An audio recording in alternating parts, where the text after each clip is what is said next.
కూటమి ప్రభుత్వంపై వైసీపీ నేత శైలజనాథ్ మండిపడ్డారు. కూటమి నేతలకు జగన్ భయం పట్టుకుందని అన్నారు. జగన్కు ప్రజల్లో వస్తున్న ఆదరణ చూసి వరపలేకపోతున్నారని, అందుకే టీడీపీ నేతలు కుట్రడి చేస్తున్నారని విమర్శించారు. కూటమిపై వైసీపీ చేపట్టిన నిరసన కార్యక్రమాలు సూపర్ సక్సెస్ అయ్యాయన్నారు శైలజనాథ్. జగన్ ప్రశ్నలకు ప్రభుత్వం వద్ద ఇప్పటివరకు సమాధానం లేదన్నారు.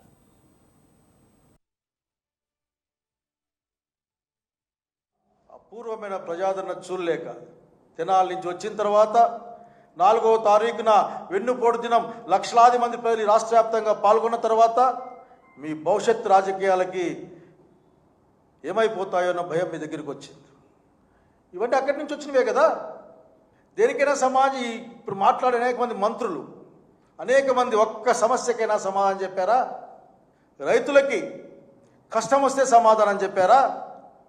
లేక మహిళలకు కష్టం వస్తే సమాధానం చెప్పారా? లేక ప్రైవేట్ మెడికల్ కాలేజీలకు అమ్ముకోవడానికి సిద్ధంగా ఉంటే ప్రభుత్వాన్ని అమ్మకూడదని మీరేమన్నా గవర్నమెంట్ కాలేజీలు గవర్నమెంట్లో ఉండాలని చెప్పడానికి మీరేమన్నా ముందుకొచ్చారా? 1,50,000 కోట్ల రూపాయలు అప్పు చేసే చంద్రబాబు నాయుడు గారు ఇది ప్రజల డబ్బు, ఇది ప్రజల కోసం వెళ్ళాలని చెప్పడానికి మీరు ముందుకొచ్చారా? మీ నోట్లోంచి మాటలు రావు. చివరికి కొద్దిమంది చాలా అప్పుడప్పుడు వచ్చి మాట్లాడతారు. అనంతపురం జిల్లాలో రామగిరిలో, పాత అనంతపురం జిల్లా రామగిరిలో ఒక చిన్న అమ్మాయి 14, 15, 16, 18, 20 దాకా కూడా అమ్మాయిని అత్యాచారం చేశారు. ఆ అమ్మాయి 7 నెలల గర్భంతో ఉంది. వాళ్ళ నాన్నగారు చనిపోయారు. తెలుగుదేశం పార్టీకి సంబంధించిన ఫ్యామిలీ అది.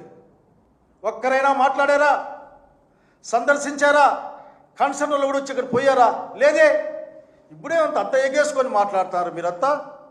జగన్మోహన్ రెడ్డి గారి పట్ల, వారి కుటుంబం పట్ల, రాజశేఖర రెడ్డి గారి పట్ల ఈ రాష్ట్రానికి విశ్వసనీయత ఉంది కాబట్టి అంతా వస్తారు. మీరు వెళ్ళండి. ఎవరొద్దన్నారు? మా ఏడుగురాలపల్లికి వెళ్ళండి. అక్కడేదో ఒక కంచుకోటలాగా ఉంటుందంట గ్రామం ఏదో, అక్కడికి వెళ్ళి మీరు పరామర్శించండి. మేము వద్దన్నామా? మీకు 1,00,000 మంది పరిగెత్తుకొస్తారు. అక్కడ అందరికీ చెయ్యి ఊపండి. వద్దన్నామా? మీరు వెళ్ళరు. వెళ్ళమని అడుగుతా ఉన్నా నేను. ఎక్కడ కష్టం ఉంటే అక్కడికి వెళ్ళండి.